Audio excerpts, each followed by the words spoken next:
The Glass Cage, an anatomy of the automotive debt trap. This story, like many others, is about the trap many of us fall into when purchasing cars.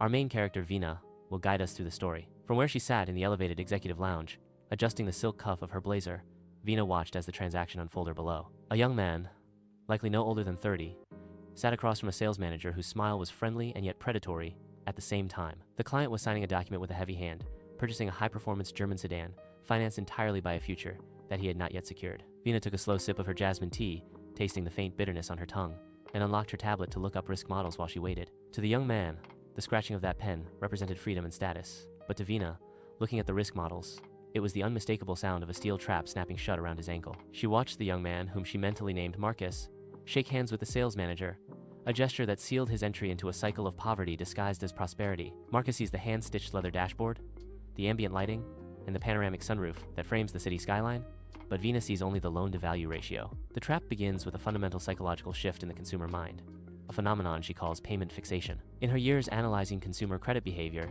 Vina has found that buyers have almost entirely stopped looking at the total capitalized cost of the asset, and instead focus their entire attention on the monthly cash flow. Dealerships manipulate cognitive bias using a tool called the four-square worksheet, which disregards the total price, interest rate, and the trade-in value, focusing on the monthly payment amount. The mechanism for this manipulation is the term stretch, a financial instrument that has become the primary weapon against financial literacy. Decades ago, a standard car loan was strictly 36 or 48 months, ensuring the buyer built equity quickly. But today, to keep that monthly payment palatable, while vehicle prices skyrocket into the stratosphere, lenders offer terms stretching to 72, 84, or even 96 months. By extending the loan over such a vast horizon, Marcus keeps his monthly obligation artificially low, but he drastically increases the total interest paid over the life of the loan. More dangerously, he slows down the amortization schedule so significantly that he is paying for the car much slower than the vehicle is rotting away, effectively renting his own debt. Vina swiped the next chart on her screen, which displayed a steep red curve plummeting downward,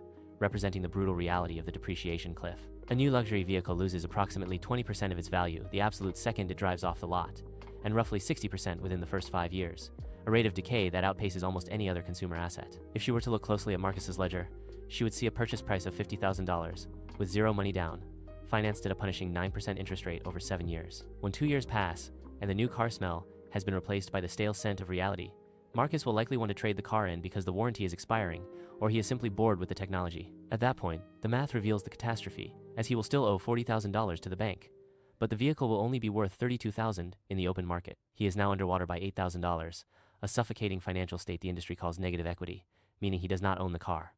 The debt effectively owns him. This is the precise moment where the tragedy compounds into what Vina identifies as the death spiral. She looked down at the showroom floor again to see Marcus laughing as he accepted the key fob, blissfully unaware that he will likely return to this very desk in 3 years to cement his financial ruin. When a consumer tries to trade in a car with negative equity, the dealership offers a seductive solution by taking that $8,000 of negative debt and rolling it into the loan for the next car. The consumer then finances a new $60,000 vehicle, plus the $8,000 from the previous mistake, resulting in a total loan of $68,000 for an asset that is, on day one, only worth $60,000. His loan-to-value ratio instantly jumps well over 100%. And because the loan is now significantly riskier since the collateral does not cover the debt balance, the bank charges a much higher interest rate, perhaps 12 or 14%. He effectively begins paying interest on the new car, and interest on the ghost of the old car he no longer drives, carrying the financial corpse of his past mistakes into his future. The cycle repeats, accumulating mass like a snowball rolling down a mountain, until it becomes a subprime trap that is nearly impossible to escape without bankruptcy. Vina has audited complex portfolios where a single buyer is making payments on a luxury SUV, but hidden deep inside the amortization of that loan is the unpaid balance of a sedan, a coupe, and a hatchback from 10 years prior, creating a Russian nesting doll of compounded debt. Eventually, the mathematics break when the loan balance exceeds 130% of the car's value, which is usually the hard limit for what banks are willing to lend. The inevitable end arrives when the car breaks down and the owner has no cash for repairs because the monthly payment is too high, leading to a repossession where the car is taken in the middle of the night. The auction price covers only a fraction of the bloated loan, and the borrower is subsequently sued for the deficiency balance, destroying their creditworthiness for a decade. It is a systemic,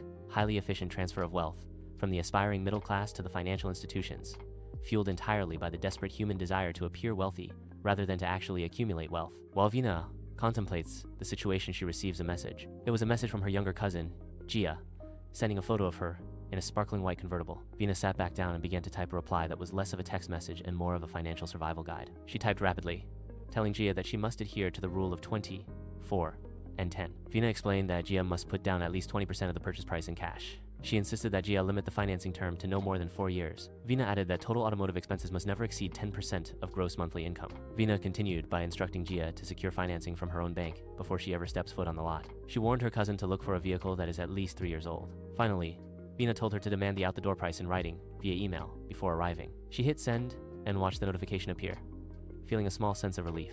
Vina stood up again and walked toward the elevator, leaving the glass cage of the showroom behind her. As the doors closed, she knew that real luxury is the ability to walk away debt-free.